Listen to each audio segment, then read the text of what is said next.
Colocando a grabar, ya le digo cuando iniciamos. 5, 4, 3, 2, 1. Muy bien, muy buenos días en este canal de YouTube, en el cual conversamos con científicos de todo el mundo, emprendedores, innovadores, etcétera. En el día de hoy me encuentro con el profesor Jorge Guadalupe Mendoza de Sonora Ixon, su universidad.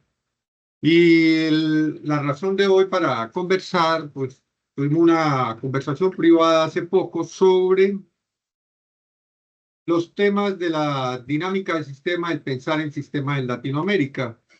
Y yo quise que estas reflexiones del profesor Jorge las compartiéramos, las tuviéramos en YouTube, sobre todo desde el punto de vista de lo que está actualmente muy de moda, que es la innovación. Nos movemos en un mundo complejo, dinámico, ambiguo, adaptativo, que requerimos entonces pensar todos los días en innovar. Y la tecnología abrumándonos, cambiándonos todo, nos hace necesario pensar en innovar. Entonces, yo habíamos hablado con el profe, ya le doy la palabra. ¿Por qué, habiendo una herramienta de más de 70, 80 años como base científica, que es el pensar en sistemas, y algunas metodologías como ellas, como la dinámica de sistemas, por qué no han proliferado? Y por el contrario, para bien, todo en positivo, nada malo, pero hay otras herramientas más light, pero menos profundas, que se han usado para explicar la innovación y tratar de hacer innovación, tales como Canvas, Lean Startup, el modelo del Océano Azul y etcétera. Pero la dinámica del sistema en Latinoamérica, con el trabajo que han hecho de todas formas científicos latinoamericanos, no ha proliferado. O sea, hay mucho trabajo, no estamos viendo nada, pero digo, en estos campos de innovación empresarial y inclusive para que a la gente le sirva para vivir, no tanto. Entonces, bienvenido, profe Jorge, y pues un abrazo. Y eso, aquí establecemos comunicación en México, Colombia, para ir afianzando nuestros vínculos en lo personal, digo, ¿no? Hablo en lo personal. Sí, señor. Entonces, bienvenido, Jorge. Claro, claro, mi profe Samuel. Bueno, pues yo encantado de conversar con usted. Es un perfil al que le reconozco el tremendo trabajo que está haciendo en América Latina, particularmente en Colombia, en el tema de la dinámica de sistemas. Y ciertamente, como usted lo dice, igual y doy un poco más de detalle. Soy el profesor Jorge Mendoza del Instituto Tecnológico de Sonora en México, en el noroeste de México estamos ubicados. Somos una universidad pública y tenemos, bueno, como característica muy natural el hecho de vincular, el hecho de hacer vínculos con otras instituciones educativas y particularmente con otros colegas con los que encontramos puntos en común. En este caso, eh, pues coincido con el doctor Samuel en el sentido de que la innovación actualmente es una ventaja competitiva a nivel organizacional, por supuesto, ni se diga a nivel personal. Pero ciertamente creo que coincido con él en el sentido de que también hace falta el darle ese enfoque más sistémico. ¿Por qué ese enfoque más sistémico? Porque está demostradísimo que la innovación dentro de las organizaciones no se da si no es que se establece como una estrategia sistémica. Y en ese sentido, el pensamiento sistémico es clave, es elemental. Más si consideramos que en estos tiempos los perfiles profesionales que el mercado laboral está requiriendo, entre esas habilidades que sugieren, que recomiendan estudios del Foro Económico Mundial, estudios de la misma OSD, plantean que el pensamiento en sistemas, el pensamiento crítico es la base de la innovación. Entonces, efectivamente, necesitamos trabajar más, no solo a nivel académico, profe Samuel, sino también a nivel organizacional, a nivel empresarial, necesitamos trabajar más el enfoque de sistemas, doctor. En eso coincido plenamente, doctor. Sí, y en esto, el enfoque de sistemas, lamentablemente lo digo yo, porque es una aspiración unificadora, pues lo que se dio en la práctica en el mundo científico desde la aparición científica de las primeras explicaciones sobre la sistémica con Betarlamp y otros desde la biología, se dio la situación desafortunada que en lugar de integrar, lo que se hizo fue dividir y con algunas herramientas que en lugar de hacer ingeniería de los sistemas, se busca hacer una ingeniería reduccionista. Entonces, por el contrario, en nuestros programas de estudio de las facultades o de nuestras universidades, a veces lo que se hace es reducción. O sea, en vez de integrar, empiezan a aparecer carreras y carreras que serían infinitas. Por ejemplo, en el campo de formación de la que yo lo soy, por ejemplo, en lugar de unificar como ingeniería de sistemas, entonces la dividen y la ponen en pedazos y entonces crean ingeniería de software, ingeniería de telecomunicaciones, ingeniería bio, yo no sé qué, biomédica, ingeniería. O sea, lo que hacen es que le hacen una reducción, o sea, dentro del proceso, en el proceso científico, la reducción 200 años nos llevó al éxito, pero ya estamos en una tercera etapa. Y en nuestra universidad latinoamericana nos estamos devolviendo otra vez a fraccionar el conocimiento. No sé qué reflexión tiene acerca de eso. Y además lo curioso, que bueno, aunque ya están los límites bien definidos, y sí lo justifican, pero la ingeniería de sistema y la industrial, que le cambiaron el nombre a procesos y es la misma cosa, industrial, procesos, sistema, sino sus campos de acción son diferentes, pero yo creo que hasta así, vea, sé que le voy a dar en el corazón a Jorge, pero no importa, o sea, una ingeniería de sistemas que simplemente tiene expresiones diversas, se aplica en el campo industrial, se aplica en el campo de la biología, del medio ambiente, porque entonces ingeniería ambiental y sanitaria, otra vez de los sistemas. Y alguien inclusive, y ahí le doy la palabra enseguida, que llegó por un paper por allá que se encuentra por allá, que IBM y qué tal, que dice que ingeniería del sistema es ciencia de la computación. Eso no es.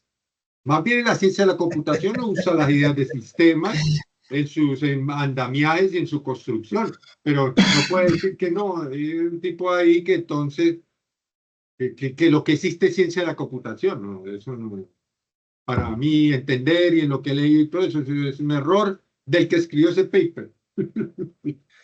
Bueno, doctor, hay dos aspectos muy interesantes que vale la pena resaltar de lo que usted acaba de comentar. El primero, la necesidad plena de diversificar las disciplinas, por supuesto. Cada día se necesitan perfiles mucho más especializados, mucho más competitivos en una rama, en un área específica. Bueno, eso permite precisamente que la ciencia y la tecnología pues evolucionen más rápido, ¿no? El tema de la especialización. Sin embargo,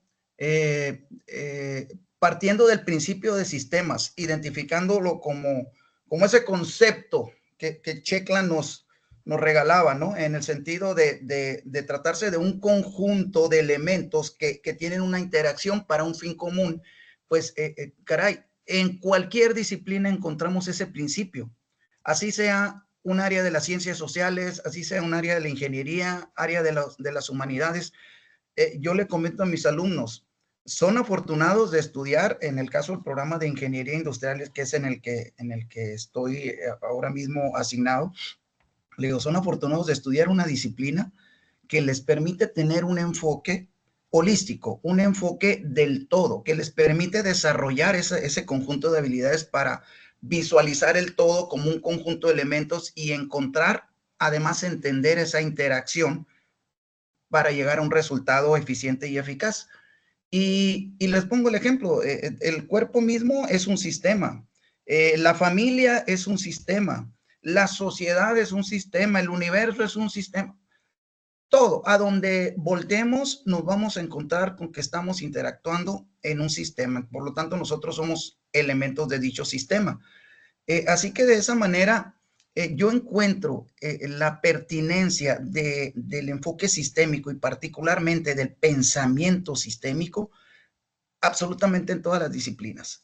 Cualquier disciplina va a necesitar la interacción con otros entes, humanos, materiales, pero tiene que entender cómo funciona esa interacción para poder pensar en un resultado eficiente y eficaz. Así que, mi profe, yo coincido en que el enfoque sistémico o la ingeniería de sistemas, por supuesto que no se limita a las ciencias computacionales. El enfoque sistémico también lo vemos inclusive en la medicina. El pensamiento de un médico es un pensamiento sistémico, porque cuando está interviniendo, está pensando cómo se están comportando los diferentes órganos del cuerpo a manera de tener el cuidado y la precaución en ellos para que no vaya a haber un desenlace fatal o un desenlace no deseado. Entonces, le comento este ejemplo muy trivial, si usted quiere, pero que finalmente nos permite comprobar y entender que el enfoque de sistemas está absolutamente en el 100% de las disciplinas profesionales que nosotros estamos formando. ¿Qué nos falta, doctor? Pues precisamente eso, que le demos la relevancia a ese tema y lo incorporemos en los diferentes programas de estudio, porque simple y sencillamente el enfoque sistémico, el pensamiento sistémico, el pensamiento crítico es una de las habilidades más demandadas en el mercado laboral actual. Inclusive, hay un estudio por ahí del Foro Económico Mundial que se llama El futuro del trabajo. Y ellos por ahí declaran una serie de 10 o 20 habilidades que se deben de poseer para ese trabajo futuro. Y una de las primeras que declaran es precisamente pensamiento crítico, pensamiento sistémico. No hay por dónde los programas educativos y las organizaciones sigan omitiendo el enfoque sistémico en la formación, en el constante entrenamiento de su personal, ¿no? Claro, y una vez que, como dice, claro que siempre he querido, con una charla que tuve con un profesor anteriormente, tener uno siempre quise colocar de manera humorística el asunto de que conversan dos personas equivocadas. Esto por lo de que los modelos siempre son incorrectos y que lo que nos importa son modelos útiles para explicar la situación en un momento determinado. Entonces, aquí para ponerle un poquito de humor, Jorge, en el sentido de que seguimos con dos convencidos de nuestro error, conversando a un público para tratar de que sus certezas y seguridades no destruyan el planeta y más bien nuestras dudas y nuestros errores les puedan dar una pista, no de nosotros, no de Jorge ni la mía, por supuesto, uy, no, sino sobre los hombros de gigantes que han expuesto estas teorías, sobre todo en Europa y en Norteamérica, pero han sido en esos contextos, ¿no? Los latinoamericanos estamos como empezando a veces como a querer tener algo, balbucear o tener algún pensamiento de que lo nuestro también podemos hablar desde nuestra vivencia. Entonces creo que que ya se ha hecho muchas veces en Perú, en Chile, de la sistémica, pues en Latinoamérica tiene bastante profundidad. México, perdón, sí, México, Chile, Perú, entre las grandes, inclusive me acuerdo ahí de pensadores como Maturana, Varela y todo eso en los pensadores chilenos y las asociaciones actuales de pensadores de sistemas peruanos y todo que son fortísimas y brasileras también. Entonces sí, sí, pero digo, en este conversar de los dos, pero no es suficiente porque a veces se quedan en la academia, se quedan las discusiones académicas de las universidades, pero uno escucha a todos nuestros dirigentes públicos y privados, pero públicos sobre todo, diciendo cosas que fueron ya descubiertas desde la sistémica hace 50 años, de que esto no funcionaba. Por ejemplo, el tal caso de que para resolver la congestión vehicular hay que aumentar el tamaño de las vías. Eso ya hace 50 años seguimos ese modelo, lo demostramos en diferentes contextos. Eso no, ampliar una vía, usted no va a resolver el problema de la congestión vehicular. La resuelve en el corto plazo y todos aplaudimos y todos en el error. Algunos sistémicos como nosotros, Jorge o yo, equivocados, no lo hagan, no lo hagan. Pero entonces algunos dicen votemos, entonces votan todos los que no tienen una visión sistémica, entre esos, al que le conviene, al tomador de decisiones privado y público, toman decisiones que en el largo plazo destruyen nuestras ciudades, no resuelven el problema y crean una adicción a los vehículos. Por decir, estoy hablando de un modelo. Y ahí lo asocio, para darle la palabra a Jorge de nuevo, en el sentido, Jorge, de que no es que nosotros nos quedamos filosofando con las ideas de sistemas tan poderosas y todo, no. Ya existen herramientas de modelado, como los Claro, claro. diagramas causales. O sea, no existen sin número. Esta no es la lámpara Aladino tampoco. Tampoco es que los diagramas causales del modelado sea el único, ya sabemos que no. O que la dinámica de sistemas como herramienta de simulación sea la única, no. Pero tampoco es que sean cientos, son pocas. Y la herramienta de los diagramas causales, por ejemplo, o la herramienta de la simulación, es una herramienta fortísima y que toma vigencia en lo que usted indicó en la actualidad del mundo complejo en que vivimos. Les digo a las personas, ¿cuál problema hoy no es complejo? Todo es complejo, hoy en día todo es complejo, ¿cierto? ¿Por qué? Porque estamos en red, porque estamos pegados, porque estamos conectados. Entonces se necesita pensar en sistemas, pero necesitan usar herramientas como el modelado, diagramas causales de influencia, y necesitamos la simulación para usar la computadora porque no somos capaces de entender todas esas dinámicas a punta de mente. Entonces, no sé qué reflexión. Aquí lo que estoy tocando el punto, Jorge, es que no solo estamos pensando, sino que ya hay herramientas de dibujar, pongámoslo así, de dibujar lo que pensamos, diagramas causales, y ya hay también herramientas de computadora, no solo para hacer software, es que inclusive ingenieros de sistemas piensan que ingeniería de sistemas es hacer código, programar, todo eso sí, pues es para ganar plata, muy bueno, pero eso no es para pensar en problemas sistémicos. Entonces, son las dos herramientas, el modelado y la simulación. Sí, doctor, coincido. Yo distingo en ese sentido, doctor, dos elementos. Uno al que le puedo llamar herramientas y otro al que le puedo llamar modelo. En ese sentido, como dice usted, el tirar código, el diseñar un algoritmo, finalmente es una herramienta, es un medio a través del cual se va a dar una solución. ¿Sí? ¿A qué? Pues a un problema complejo, como usted lo plantea. De hecho, hago un paréntesis aquí. Estos informes que le referí hace un momento del Foro Económico Mundial y de la OECD, que plantean las competencias presentes y futuras, destacan precisamente que el perfil profesional debe de tener la habilidad de resolver problemas complejos, y ahí la raíz sigue siendo el pensamiento sistémico, sigue siendo el pensamiento crítico. Ahora, en ese sentido, para resolver problemáticas, le decía, pues están las herramientas. ¿Qué herramientas? Les decía, el desarrollo de un software, la elaboración de un software, el diseño de un algoritmo. En el caso de la innovación, pues hay una serie de herramientas también que nos sirven para eso, Canvas, Design Thinking, etcétera.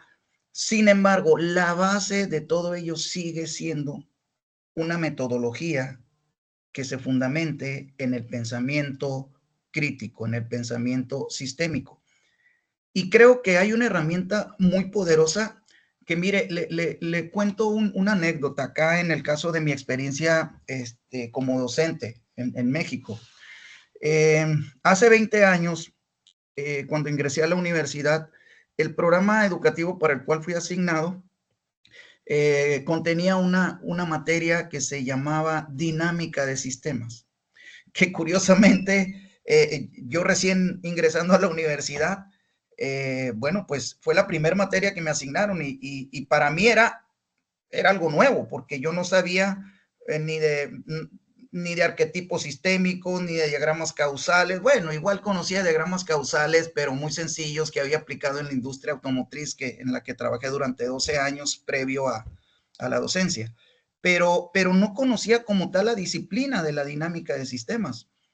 Y bueno, eso implicó que tuviera que ponerme a estudiarle. Y cuando yo pregunté, oye, ¿y por qué esta materia? Yo puedo dar otras materias que están más alineadas a mi perfil con el expertise que ahora traigo a la universidad. Y me dice, no, es que esa materia nadie la quiere. Entonces, como tú eres el nuevo, pues te toca. Y bueno, profe, el asunto es que la tomé como un gran desafío, la estudié y me encantó, profesor. Me encantó. Recuerdo Sterman, es el autor, John ¿sí? Sterman. John Sterman, sí, del MIT. Y recuerdo que por ahí también, yo siempre he sido muy aficionado a la lectura, me encanta. Y por ahí me encontré un libro de Peter Senge, y La Quinta Disciplina, y me prendieron, doctor, me detonaron algo. Entonces, bueno, lo empecé a estudiar un poquito más a fondo. Y bueno, después de 2 semestres de impartir la materia, me dicen, se acabó, hay cambio de plan de estudio, ya no más dinámica de sistema. Y le digo, oye, dos cosas. La primera, ya le invertí mucho tiempo a esto. Yo estoy listo y me encanta seguir trabajando la materia. Y dos, es totalmente pertinente. ¿Por qué la quitan? No, es que ya están cambiando las tendencias a nivel mundial. Y yo me hice esta expresión, ¿cómo es posible que el enfoque sistémico lo asuman como una cuestión de moda? No, eso es básico, eso es elemental en cualquier ser humano, tener habilidades para pensar sistémicamente. De tal manera que después de 20 años, profesor, el reciente plan de estudio de mi universidad ha reincorporado nuevamente una asignatura que se llama Dinámica de Sistemas, y ahora digo, caray, aquí compruebo que las modas van y vienen. Entonces, ¿qué hay que hacer? Adaptarse. Ya El efecto péndulo de pensamiento de Senge. correcto, exactamente. Qué risa, pero me da risa porque a mí me pasó algo parecido, pero con otra versión, lo mismo, pero otra versión, porque yo quise impulsar la dinámica de sistemas, va a ser corto el cuento, y cuando lo impulsé, bueno, después de 40 veces dictada, o sea, 20 años, entonces también la empezaron a pagar, y entonces yo dije, pero ¿cómo? Si yo me tardé 10 años en entenderla, menos mal Jorge algo entendió en los 12 semestres. A los 10 años yo la dicté, pero yo no la entendía. A los 10 años empecé a entender y a gozarme la cosa. Y entonces cuando ya me la entiendo y ya les voy a dar a los estudiantes, entonces la quitan. Entonces, no, entonces es la locura por desconocimiento. A veces en lo académico, si solo hay 3 formas de pensar de los humanos, tres Estructuras esferas o manera de mentales. pensar. No pensar, no pensar, o sea, no reflexionar. El científico y el sistémico. No hay más, Jorge, solo hay esas 3 categorías. No pensar, que es cuando no recibe educación universitaria. Usar la educación, la educación universitaria, científica, dentro del método científico, y pensar en sistemas, no existe otra categoría. Entonces, y la tercera categoría, no por evolución histórica, porque aún mantenemos las 3, los humanos mantenemos las 3, por eso elegimos presidente inadecuado. Todavía el pensamiento del lagarto todavía hace elecciones por impulso, pero entonces todavía la mantenemos, somos lo mismo. Pero tenemos otras categorías de pensamiento. Estamos hablando de lo académico y de las categorías y de por qué prescindir de cosas porque se desconocen no podría ser. Hay que tener cuidado con eso. Por lo que usted acaba de decir, ¿cómo van a quitar una categoría de formación que en los niveles de desarrollo histórico estamos en el momento en que inclusive se pueden empezar a verificar del método científico, verificar que esas ideas, sí, algunas de esas serán no solo teóricas, sino reales, que se pueden comprobar. Entonces, estamos de acuerdo a veces, y lo que yo decía, ¿y por qué todavía estudiamos a Newton? No tiene 500 años. Inclusive la materia se llama feo, se llama la materia física, inclusive después de física 1, física 2, no dice nada.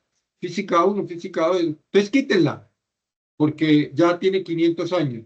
No, eso no. porque es que el conocimiento, no, el conocimiento humano no nace, no es tan rápido. Ahora con la CIA de pronto lo aceleramos, pero hasta hace un tiempo nos tardamos 300 años en meter el método científico, 500 en poner las bases matemáticas, o sea, eso no es tampoco ahí tan acelerado, y tampoco es rebautizar las materias con cosas light, de lo que usted digo, de las herramientas para la innovación, que ahorita nos vamos yendo para la innovación, las herramientas para la innovación son buenas, pero son fragmentos y pedacitos.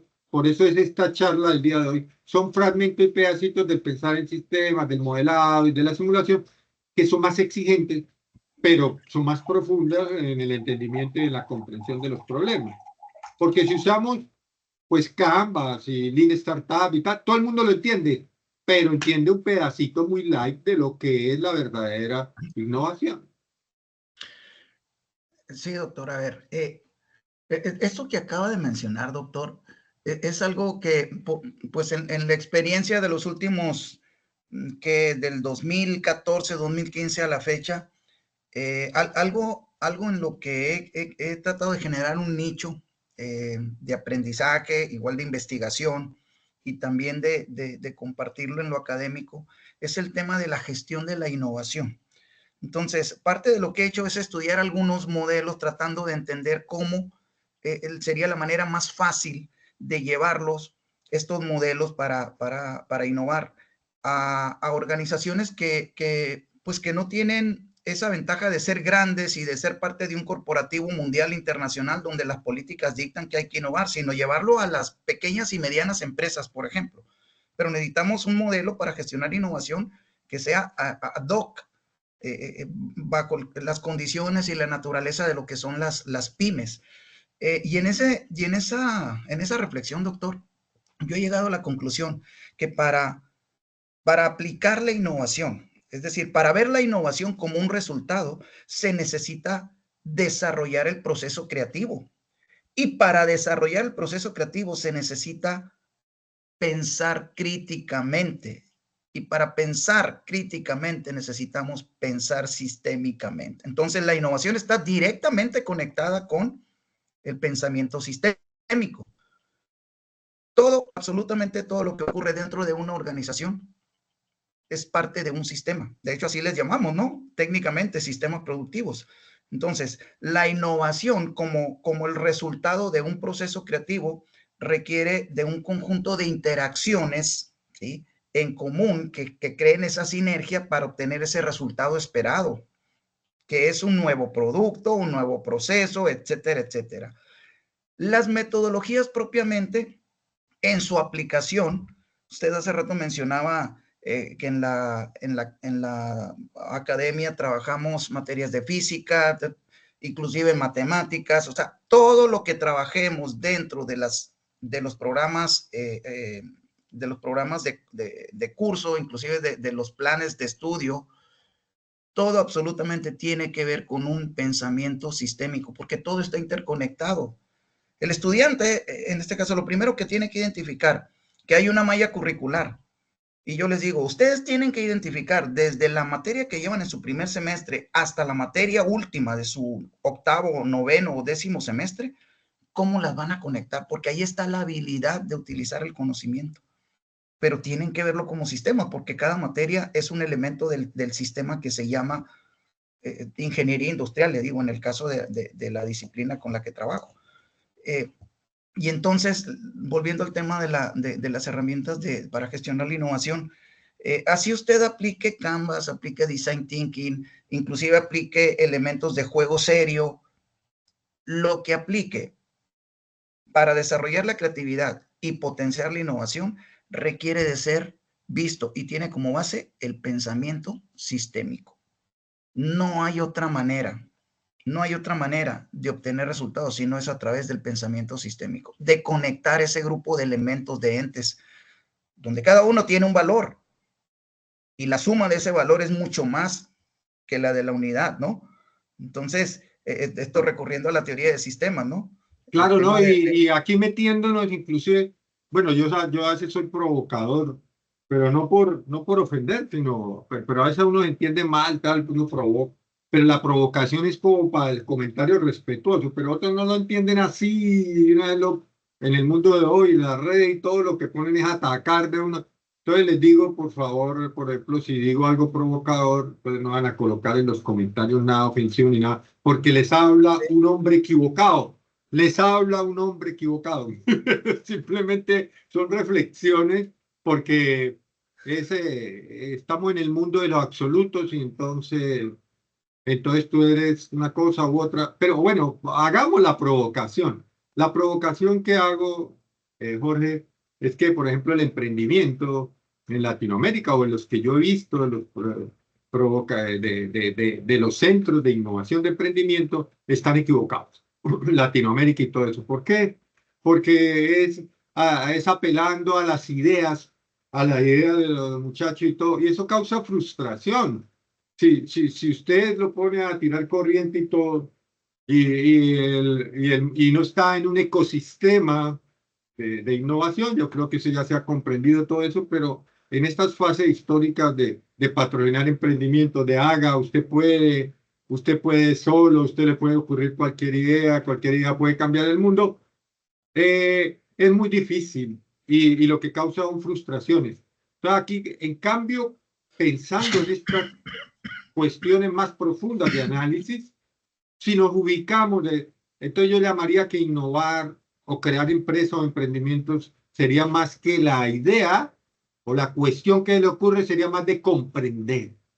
Comprendamos el mapa, dibujemos el mapa y ahí mirando el mapa aparecen las oportunidades de innovación en un contexto que lo permite, en un contexto de microempresa, porque entonces estamos viendo los casos norteamericanos, europeos, donde dice, pues triunfé gracias a mi espíritu emprendedor y a los 8 millones de dólares de mi papá que me prestó. Pues eso no es Latinoamérica, eso no es Latinoamérica, no. Estamos en un contexto y lo que tú dices, una empresa, ¿cómo vamos a comparar a Bayer con una microempresita ahí que medio funciona? Entonces, la comprensión, el mapa, estoy inclusive ya pensando en las herramientas, los diagramas, la simulación para entender, comprender. O sea, a mí me dicen innove, muchacho, hágalo. Primero hagamos el marco general sobre el cual nos movemos, en esta región, en este lugar y tal. Tampoco son esas cámaras de comercio y todo que se reúnen con la Universidad y tal y dicen que la vocación del territorio es este. ¿Pero qué? Si no hay tirado ni un mapa. Y entonces no sesgó al aprendizaje de la gente. No, la vocación de aquí es turística, agroindustrial y tal. ¿Quién lo dijo? O sea, ¿dónde está el análisis de lo que está pasando? Y la gente misma le muestra el camino, ya lo sabemos, si somos sistémicos, el emprendimiento, prometo ya estoy redondeando, el conocimiento tácito o lo que la gente está queriendo, se está moviendo, y le voy a dar un ejemplo y termino con eso, pero nosotros no somos capaces de verlo por nuestros modelos mentales, por estar subidos allá en la cuestión y por no usar herramientas de comprensión. Digamos uno, durante muchos años y todo digamos, en la ciudad, siempre hubo el problema de transporte, un monopolio de busetas incómodas, chiquitas y todo, que llevaban si escasamente a la población. Ante el crecimiento de la población y todo, por una cuestión forzada, aparecieron soluciones como motos y transportes individuales, motocicletas, etcétera, que rompieron ese monopolio a la fuerza. Lo rompieron, 30.000 personas comen de eso, 40.000, y nosotros lo que nos ocurre, pues claro, eso está mal, eso es antihigiénico, eso es la violencia, eso tal. Pero 30.000 familias o más resuelven el problema económico del asunto. Entonces, en vez de ver lo feo, lo que deberíamos analizar más la situación, qué es lo que pasa ahí. Y por supuesto, en un mundo rápido y todo, nosotros no podemos esperar una buseta que nos lleva por toda la ciudad, en una ciudad chiquita. Era curioso que yo para ir de mi casa a la universidad, si me voy en un vehículo de estos, tardo 10 minutos. Si me voy en ese transporte, tardo hora y media. La competencia es muy feroz por el tiempo. Entonces, entre 10 minutos y hora y media. Pero por solo dar un ejemplo, entonces, en vez de verlo como mal, tenemos que ver, de pronto ese tampoco es la solución, pero lo que estoy indicando es que hay indicadores de que algo no funciona y no podemos. pero lo más curioso, Jorge, es que se mantiene la idea de que debe ser un transporte público con paraderos en todos los lugares y con unas rutas y que no hay qué. Y aquí en las ciudades colombianas se invirtió cantidad de dinero, en ninguna funciona. En la ciudad de origen de la que soy yo, en esa ciudad, el servicio de bus era perfecto, el servicio de bus era perfecto. Y quisieron hacer un sistema público único y lo dañaron y ahora ni lo público ni lo otro. Bueno, pero lo que quiero, ¿dónde hago aquí para soltarte el balón? Jorge, es que innovar no es que le ocurra ni idea a uno. Bajo este enfoque es comprender el ecosistema o la situación problema. Para comprender el problema, debo modelar y simular para tratar de entender el problema y ahí sí se me ocurran ideas en ese contexto. Sí, doctor, coincido en el tema de la pertinencia que tiene el pensamiento sistémico para la innovación. Y yo lo visualizo de la siguiente manera y le digo, también por experiencia. Seguramente en los programas educativos de su universidad, como de tantas a nivel mundial y particularmente en América Latina y en el caso de Colombia y México, porque ahora sí que tengo la bendición de conocer algunas universidades colombianas. He estado trabajando con algunas universidades colombianas, 5 o 6 de ellas. Inclusive llegué a vivir en Colombia durante un año, un país al que quiero mucho, al que amo. Y lo que encontraba en común es que en la mayoría de los programas educativos, sean de humanidades, de ciencias sociales, de administración, de ingeniería, se contenían o se contienen asignaturas que se llaman emprendimiento. Y lo único que hace el estudiante, y es el común denominador, es llenar y llenar formatos, pero no hay un desarrollo del pensamiento crítico. Lo que yo siempre he tratado de fomentar acá en mi universidad a través de un concepto que le he llamado laboratorio de creatividad, ¿sí? Y laboratorio de solución creativa de problemas, así es como le he llamado. Es un proyecto informal que todavía tengo en mi universidad, pero que igual lo sigo empujando, tratando de que un día lo podamos institucionalizar.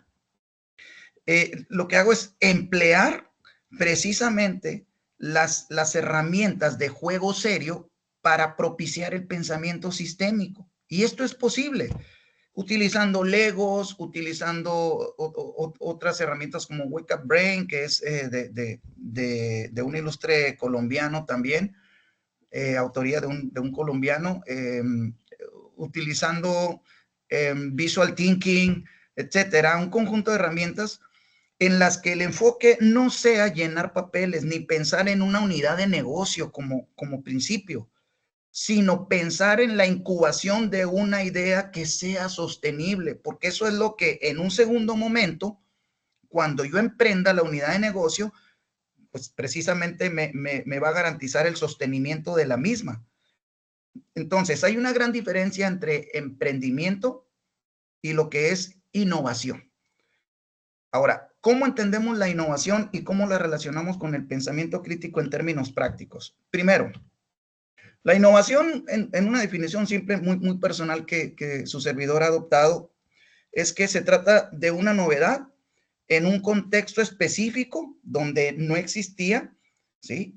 Y donde esa novedad está generando un valor diferenciador de lo que ya existía y además alguien está dispuesto a pagar por ello. Entonces es novedad, contexto y el valor que representa esa novedad en el contexto propio.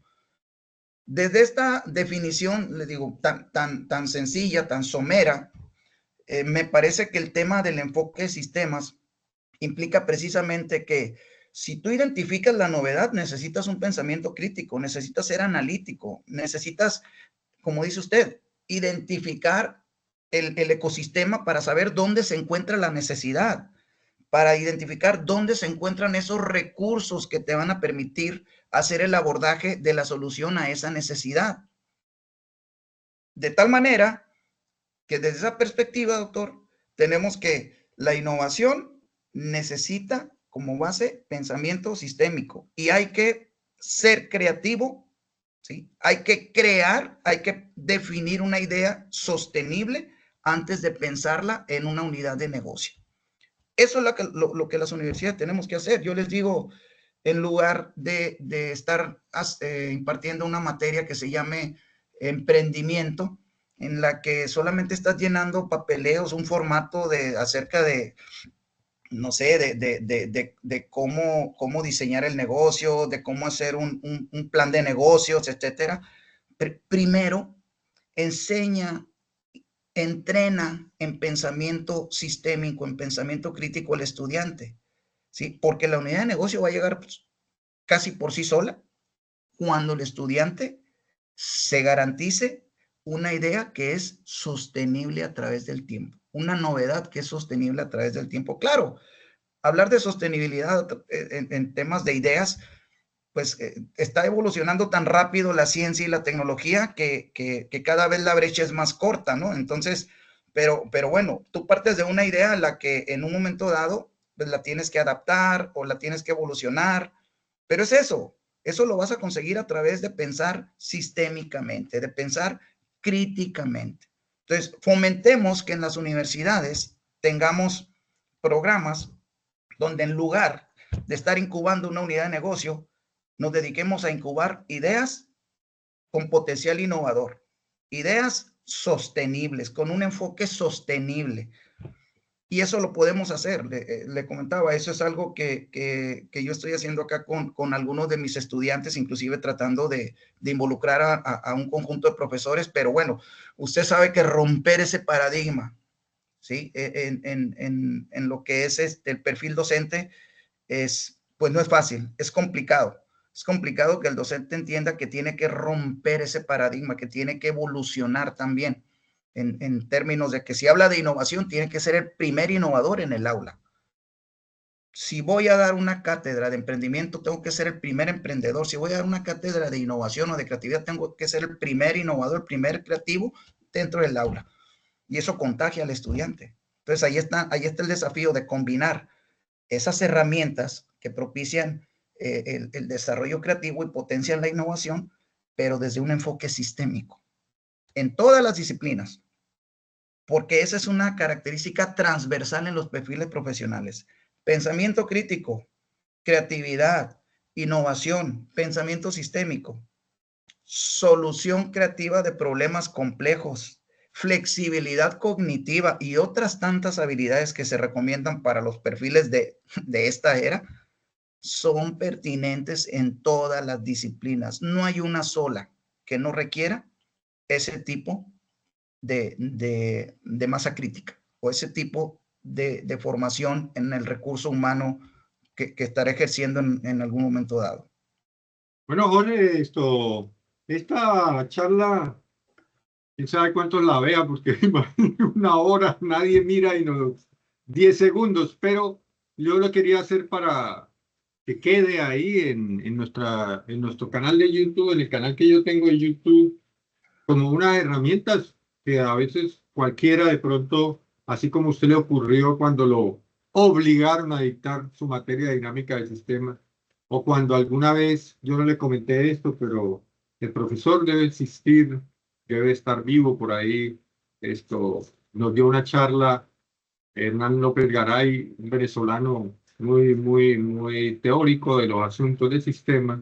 Y yo de lo que me acuerdo es que él pintó un piano encima de una casa. Usted piensa en todo menos que ese piano está ahí. Cuando vemos algo que nos sorprende, nos pone a reflexionar. Entonces, tal vez eso es lo que debemos hacer nuestros estudiantes, ponerlos a reflexionar. Y en Latinoamérica, ponernos a reflexionar para ver si le bajamos un poquito a tanta charlatanería y buscamos el comprender. Charlatanería en todos los aspectos, por ejemplo, en las cuestiones, como digo, frustrantes a veces de emprender o eso, como lo que tú acabas de decir. Tomo un curso de emprendimiento y es un curso de llenar hojitas. Lo que hago es que me desestimulo, porque ya no quiero emprender, pues, pero es por Claro, mal enfoque. claro. Entonces, para terminar, y esto yo voy a titular: solo es posible innovar si pensamos en sistema. Un minuto de eso para para impulsar para acá la de la charla. Y darle las gracias ahorita a usted remata, darle las gracias a Jorge.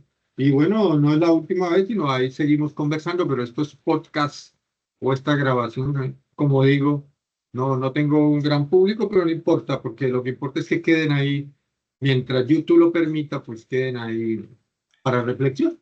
Entonces, le doy muchas gracias y no era la última vez, ahí seguimos conversando con usted, con otros profesores en la misma temática.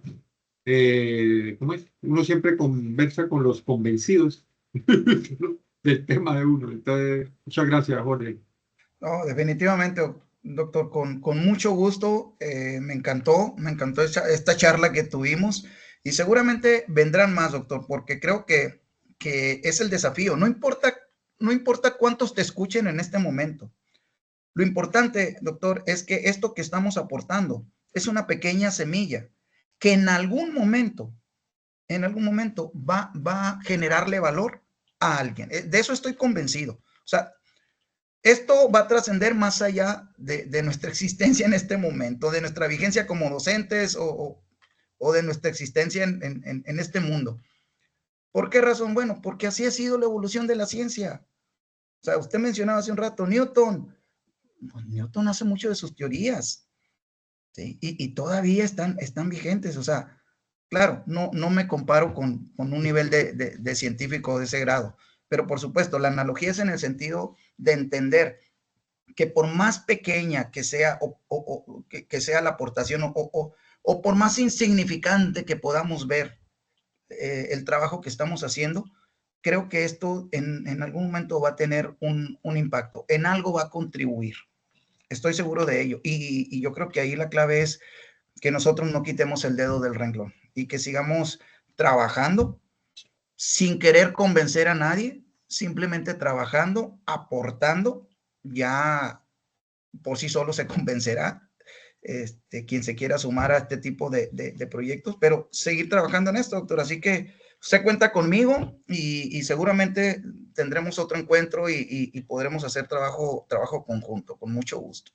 Muchas gracias, Jorge. Voy a terminar la grabación y en media hora te envío los links de la versión en YouTube. Muchas gracias. Gracias, doctor. Un gusto.